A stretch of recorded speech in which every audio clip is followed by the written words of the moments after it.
지난 금요일에 이 모세의 부인, 이 구스 여자는 과연 누구인가? 미디안 여자, 그 십보라와 다른 여인인가? 이것 때문에 우리 성도님들의 관심이 많았습니다. 이 모세의 재혼 문제에 관심이 많으신 것 같은데요. 여러분 생각에 모세가 재혼했다고 생각하는 분은 손을 들어보세요. 제가 몇 분 보이나요? 아마 아무도 없죠.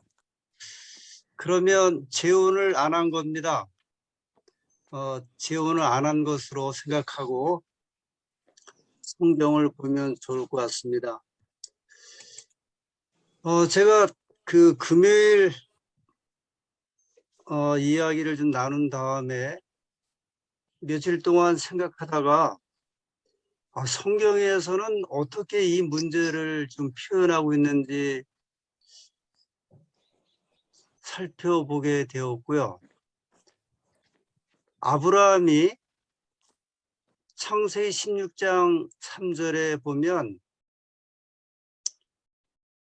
첩을 얻을 때 하갈을 데려다가 그 남편 아브라함에게 첩으로 준 때는 그 아브라함의 부인 사라가 자기의 몸종 하갈을 자기 대신 이제 아이를 낳도록 줄 때 모세는 분명히 기록하기를 첩으로 줬다고 이야기를 했거든요. 그 다음에 창세기 25장 1절 우리가 이제 뒤에 좀 볼 텐데요. 아브라함이 후처를 취하였으니 그 이름은 그두라라. 그 분명히 말하기를 후처라고 표현을 했어요. 모세가 성경을 기록할 때 분명히 그 두 번째 부인이나 또는 뭐 이 첩을 얻을 때는 이렇게 표현을 합니다. 야곱을 볼까요? 창세기 30장 4절에 라헬이 그 시녀 비라를 남편에게 첩으로 주매. 이 비라가 라헬의 몸종이었는데 또 비라를 통해서 아이를 낳게 하려고 남편에게 줄 때 모세는 분명히 기록하기를 첩으로 주매 이야기를 했고요. 30장 9절에 이제는 레아가 자기의 몸종 실바를 야곱에게 주어 첩을 삼게 하였더니, 그러니까 분명히 성경에는 말씀하기를 후처나 또는 뭐 다른 부인을 얻을 때에는 분명히 기록을 했습니다. 우리 창세기의 믿음의 조상 네 분이 나오죠. 아브라함, 이삭, 야곱, 요셉. 근데 이 네 명이 다 부인을 여러 명 얻은 것은 아니에요. 아브라함과 야곱은 여러 명을 얻었지만 이삭과 요셉은 한 명의 부인만 얻었습니다. 그러니까 모든 그 당시에 그 사람들이나 족장들이나 이런 조상들이 다 여러 부인을 얻은 것은 아니었고, 4명 가운데 2명만 얻었고 2명은 성경에 기록이 없습니다. 그래서 모세가 얻었던 그 구스 여자는 미디안 제사장 이드로의 딸 십보라입니다. 여기에서 제가 오늘 계속해서 연관해서 말씀을 드려보도록 하겠습니다. 그러면 구스 땅은 어디인가? 여러분 지도의 맨 아래쪽이요. 맨 아래 그 가운데 맨 아래쪽 가운데 보면 구스라고 하는 이제 지명이 포함되어 있죠. 여기는 아프리카 북동쪽입니다. 구스에서 쭉 위로 올라가면 애굽이 있고 또 그 옆에가 이제 가나안 땅이죠. 그리고 이제 미디안 땅은 그 건너편 그 아라비아 반도 쪽에 이제 포함되어 있습니다. 그러니까 일반적으로 성경에서 표현할 때 1차적인 표현은 구스 땅은 아프리카 쪽에 있는 땅에 애굽 이제 북쪽에 있습니다. 그런데 어떻게 해서 이 미디안 땅이 이 구스 땅이라고 볼 수 있는가? 또 미디안 여인 십보라가 이 구스 여인이라고 이야기할 수 있는가? 좀 더 살펴보죠. 말씀드린 대로 구스 땅은 아프리카 이디오피아 지역이 본래 구스 땅입니다. 이 구스는 사람의 이름이 이제 땅의 이름이 되었는데 노아의 세 아들이 있었죠. 셈, 함, 야벳. 그 중에 이제 함의 아들의 후손이 구스입니다. 일반적으로 흑인종의 조상이라고 알려져 있는데요. 창세기 10장 6절에 함의 아들은 구스와 미스라임과 붓과 가나안이요 이렇게 이야기를 합니다. 근데 중요한 점은 성경에 애굽을 또 구스라고 부르기도 합니다. 제가 아까 미디안 땅이 구스 땅이라고 이야기할 수 있다는 말씀드렸는데 성경에 애굽을 구스라고 표현하기도 합니다. 이사야 18장 1절 또 19장이 애굽에 대한 이제 그 기별인데요. 이 이사야 18장 1절에 슬프다 구스의 강 건너편 날개 치는 소리 나는 땅이 했을 때 이 구스의 이 땅은 애굽을 이야기를 해요. 왜 그러냐면 당시 애굽을 구스 민족이 지배를 했기 때문에 그렇습니다. 무슨 말씀이냐면 구스라고 하는 그 지역이 아프리카의 저 북동쪽에 차지하고 있었는데 그러니까 이제 이디오피아 지역이었는데 이 민족이 애굽도 지배를 한 적이 있었기 때문에 그래서 이야기하기를 이 애굽을 가리켜 구스라고 또 이사야에 이렇게 표현한다는 거죠. 그러면 미디안도 구스가 다스렸는가? 저희 교회 성경 주석 1권 250페이지에 이 창세기 10장 6절을 주석하면서요. 구스는 아프리카의 누비아뿐만 아니라 홍해와 접해 있는 아라비아의 서쪽 지역까지도 포함했다 그랬어요. 자, 이제 분명해지셨죠? 여러 가지 이제 성경의 정황 또 설명에 의하면 미디안 땅. 그래서 이제 어느 이제 또 성경 연구가는 이 함의 후손이 이 분포되어 있는 곳을 이제 그 함의 후손의 이름을 조상들을 쭉 추적을 해갖고 이분이 함의 그 후손들, 그 후손들이 어디에 살고 있는지를 갖다가 지도에 표기했는데 여기에 보면 왼쪽 그 가운데 1번이 구스죠. 그 다음에 함의 아들이에요. 그 다음에 이제 미스라임, 리비아 이런 사람들이 사는 지역을 표시하면서 이 함의 후손이 저 구스의 건너편, 그러니까 그 아라비아 지방 쪽에도 그들이 이제 분포해서 살았습니다. 그렇기 때문에 우리가 성서적으로는 여러 그 지역적인 정황을 보아서 이 미디안 땅과 구스 땅은 이제 지역적으로 하나라고 볼 수 있는데요.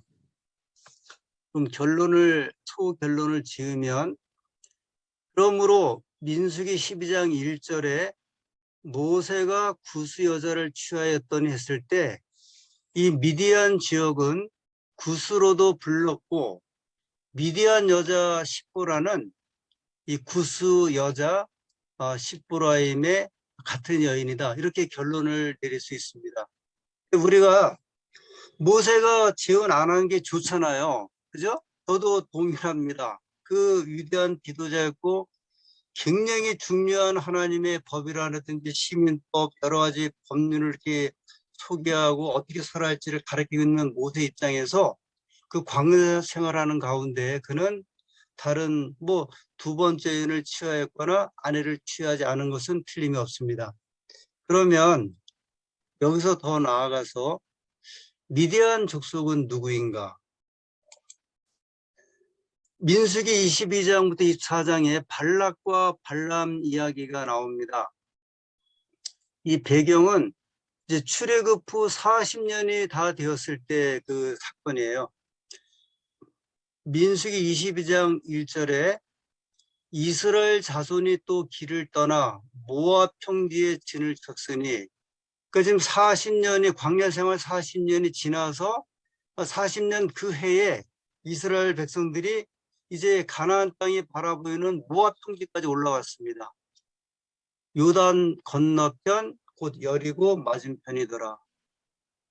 십볼의 아들 발락이 이스라엘이 아모리인에게 행한 모든 일을 보았으므로 22장 3절 모압 족속이 모압 백성이 이런 뜻입니다.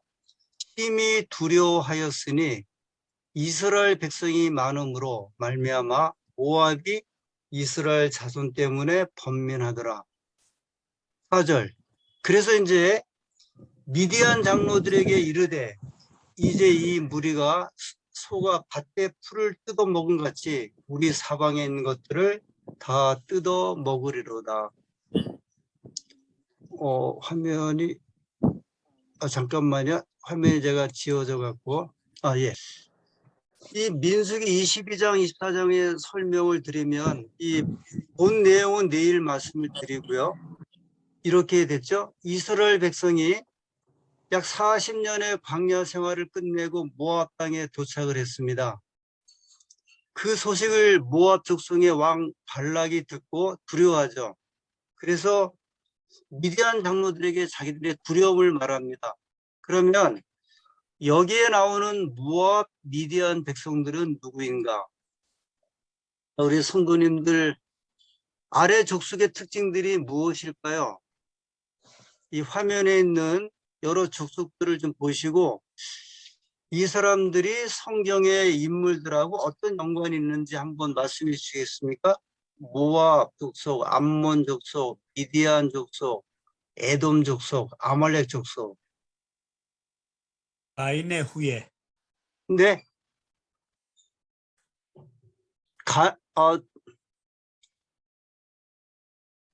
이게 또 화면이 왜 열리죠?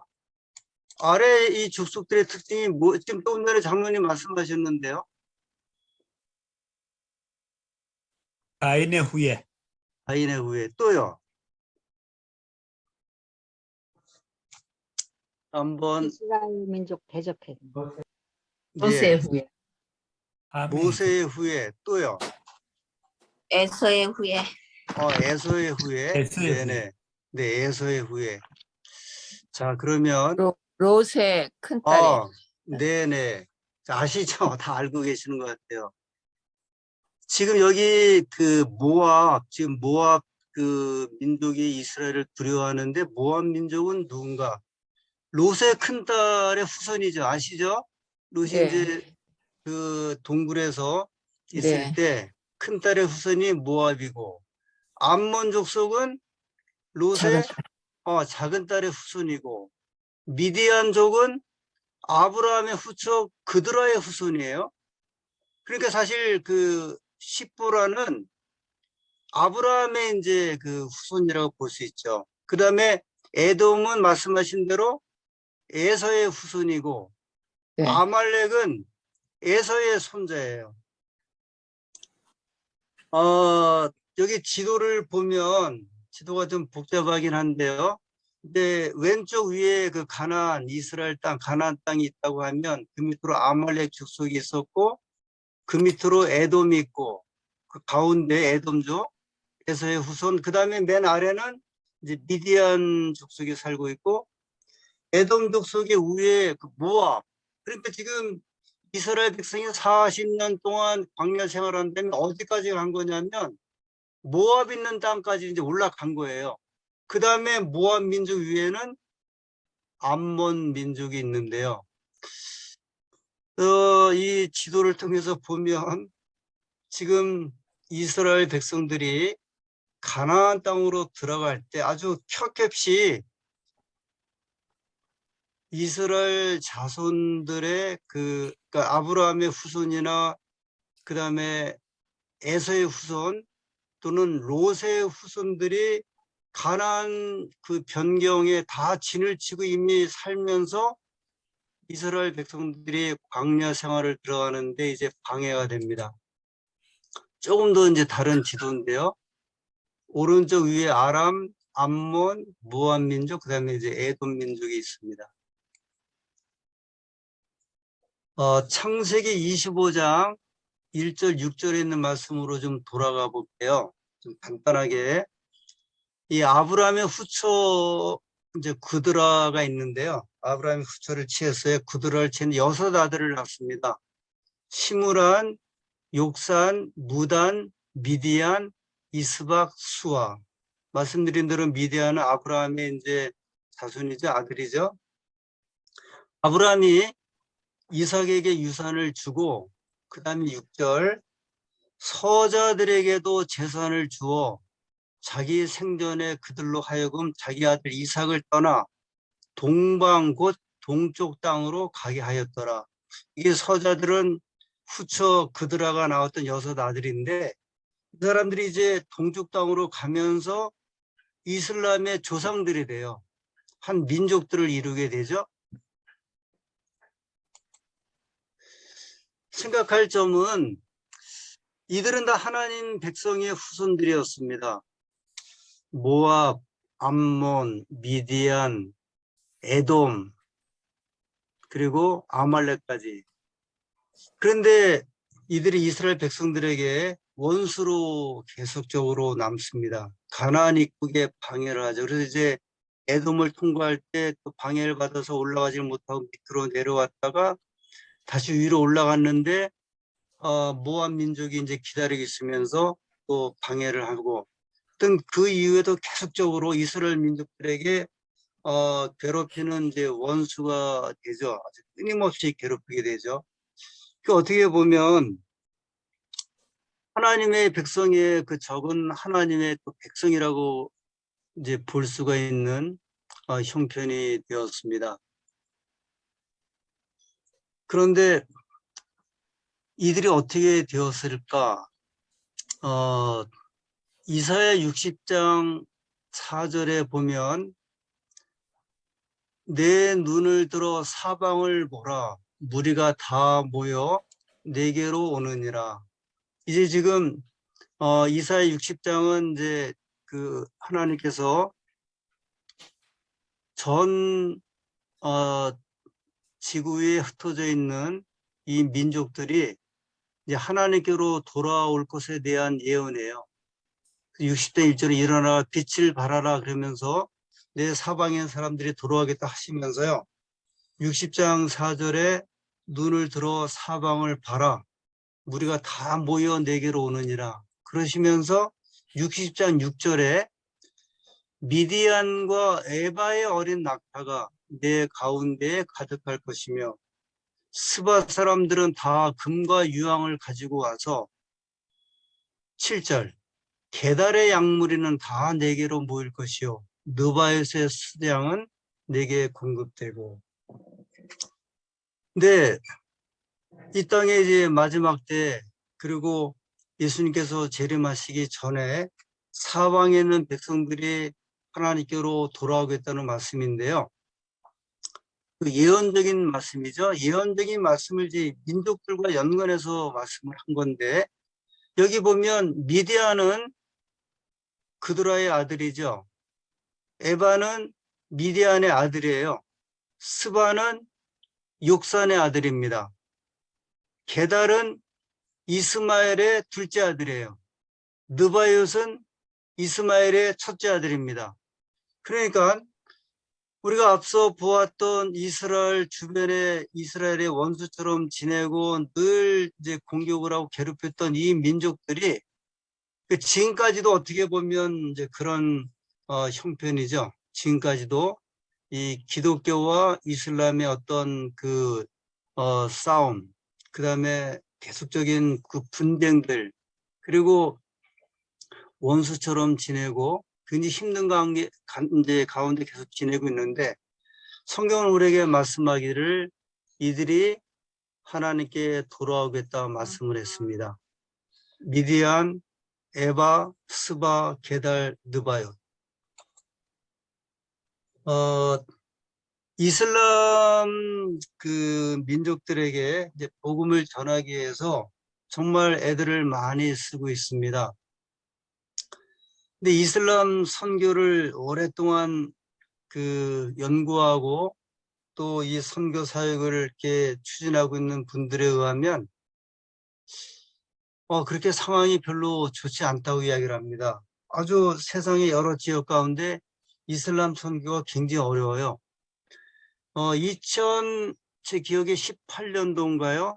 우리 부가테 지혜에서 저 일산 킨텍스에서 국제 선교대회를 했었고, 그때에 선교대회가 진행되는 가운데 이제 부스 활동이 있었습니다. 그래서 그 오후에 여러 그 부스에서 그 선교 전문가 또는 이 성서 선교 전문가들이 오셔서 이제 강연도 하고 그다음에 부스 활동하는 때가 있었는데요.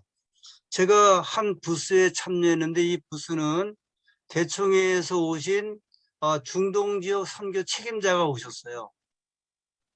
이분이 이런 이야기를 합니다. 여러분, 그때 그 제주도에 예멘에서 온 아까 그 미디안 지역이거든요. 사실은 아라비아 그 맨 밑에 예멘이라는 나라에서 분쟁이 일어나면서 거기 있던 분들이 제주도에 난민으로 이제 여러 명이 이제 들어오면서 우리 한국 사회가 특별히 기독교계를 중심으로 엄청나게 반대를 했죠. 이 사람들을 받아들이면 안 된다. 근데 그분이 그 이야기를 하면서 참 이상하다는 거예요. 왜 한국의 수많은 기독교회에서 이슬람의 선교사를 보내갖고 막 전도하려고 애를 쓰면서 왜 당신네 땅에 들어온 이슬람 사람들을 전도할 생각을 안 하고 쫓아버리려고 하느냐. 그러면서 이야기하기를 자기들이 분석해 볼 때 선교사들이 수십 년 동안 이슬람에 가서 전도 활동을 해도 영혼 구원 숫자가 굉장히 적다는 거예요. 뭐 거의 안 나온다 할 정도로 이야기를 하더라고요. 그런데 왜 당신네 땅에 들어온 사람들을 잘 전도해서 잘 먹이고 그다음에 기독교에서 어떤 그 일터를 제공하고 잘 케어를 하면서 그러면 이 사람들이 감동을 받아서 결국은 이 그리스도의 복음을 받아들일 수 있는데 왜 그렇게 하지 못하고 있는가? 한국 내 그 이슬람 그 선교할 때 예를 들어 이주 노동자들이 좀 많이 들어와 있죠. 이슬람 국가에서 온 노동자들이 많아요. 그다음에 난민들도 있습니다. 근데 왜 이 사람들을 전도하지 못하는가? 저 이사야 60장에 분명히 하나님께서 우리에게 말씀하시기를 저 미디안 그다음에 저 스바 느바요 이런 이슬람 사람들이 돌아오겠다 했는데 지금 당신네 나라에는 그 사람들이 들어와서 머물고 있는데 왜 그들을 전도할 생각을 못하는가? 엄청나게 많은 돈을 들여서 선교사를 보내서 그들을 전도하고 있는데 그럴 이유가 무엇인가? 여기 지금 성경에 예언된 대로 이 원수 같은 민족들이 결국은 하나님께로 돌아가겠다는 약속을 주셨는데 그 한 모습이 지금 한국 땅에 머물고 있는 난민들 그리고 일하게 온 이 백성들이 아니냐 그렇게 이야기를 하셨습니다. 그렇습니다. 저희가 민수기를 공부하면서 우리의 눈을 또 열게 하신 것 같아요. 어떻게 보면 다 아브라함의 후손이고 하나님 백성의 후손들인데 이들이 결국은 하나님께 돌아오게 될 터인데 그들이 돌아오는 한 모습을 우리 한국 땅에 머물고 있는 이 백성들에게 우리의 복음을 전하고 그들을 잘 돕고 또 그들을 잘 또 인도해서 하나님께서 우리에게 말씀하신 예언의 성취가 이루어지는 때가 우리의 눈에 지금이라고 생각이 듭니다. 이것이 우리가 이제 민수기서를 통해서 얻는 교훈이자 축복이자 계시이자 이 비전이라고 생각을 합니다. 오늘 여기까지 하겠습니다.